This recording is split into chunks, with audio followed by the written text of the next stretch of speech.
rapper Beethoven raps poetry telepathically through me.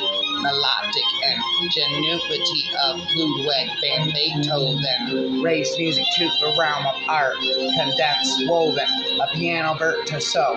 He turned into a composer unique, initiated the Romantic era, and coexisted classical music. He infused momentum and symphony, sonorous, and the night with harmony. A few love affairs he had, but remained bachelor sad. Lived amidst failed romance and agony. A romantic, he had a strong personality, struggled heroically with decadence silently, despite affliction caused by leaded wine addiction. Composed, transcended, music of divine perfection, rapping never ending again. Inside of my head, the demons speaking. Inside of my head, never stop rapping and speaking again. Inside of my head, the rapping poetry about Beethoven again. Inside of my head, black and white and want of each other, and not in need inevitably of my following sampling speak of the poet. Pandas are loners, although my statement is a misconception of the simple fact of reproduction and raising two practical factors. Bears, pandas in the wild, but once they matured on both points, they part company to be alone. Between Ludwig van Beethoven and Danny Kaye, tickling those berets is a statement for only K, since beret wasn't a commodity to pianos over a century old. Striking those 88s does apply most admirably for both piano players. Dalmatians, a hallmark of fire stations, built by law. No animals are allowed except registered C&I dogs or rescue squads are at the station with qualified animals.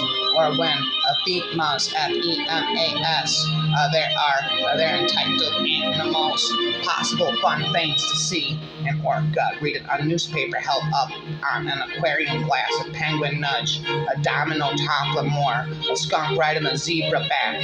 In the UK, a Scots girl, a more holding a soccer ball under her arm, wearing a pirate's eye, patched skull and crossbones. Gazes with her other eye at the inviting night sky, stars and moon, while eating an Oreo cookie. And now looks both ways before walking on a pedestrian crossing a street.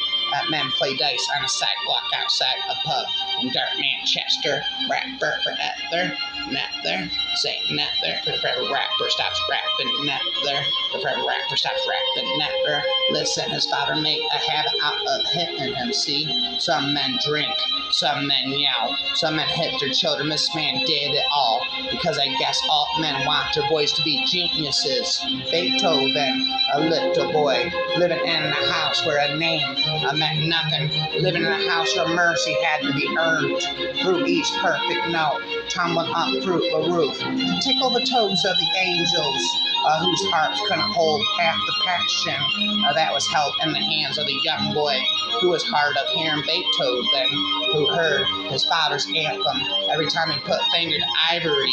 It was not good enough, so he played slowly. Not good enough, so he played softly. Not good enough, so he played strongly. And when he could play no more, when his fingers cramped up into the gnarled roots of tree trunks, it was not good enough. Beethoven, a musician, without his most precious tool, his eardrums, could no longer pound out rhythms for the symphonies playing in his mind. He couldn't hear the audiences clapping, couldn't hear the people loving him, couldn't hear the women in the front row whispering Beethoven as they let the music invade their nervous system like an armada marching through, firing cannonballs, detonating every molecule in their bodies into explosions of heavenly sensation, each note leaving track marks over every inch of their bodies, making them ache for one more hit. It was an addiction in kings and queens. It didn't matter, the man got down on his knees for no one but amputated the legs of his piano so he could feel the vibrations through the floor. The man got down on his knees for the music.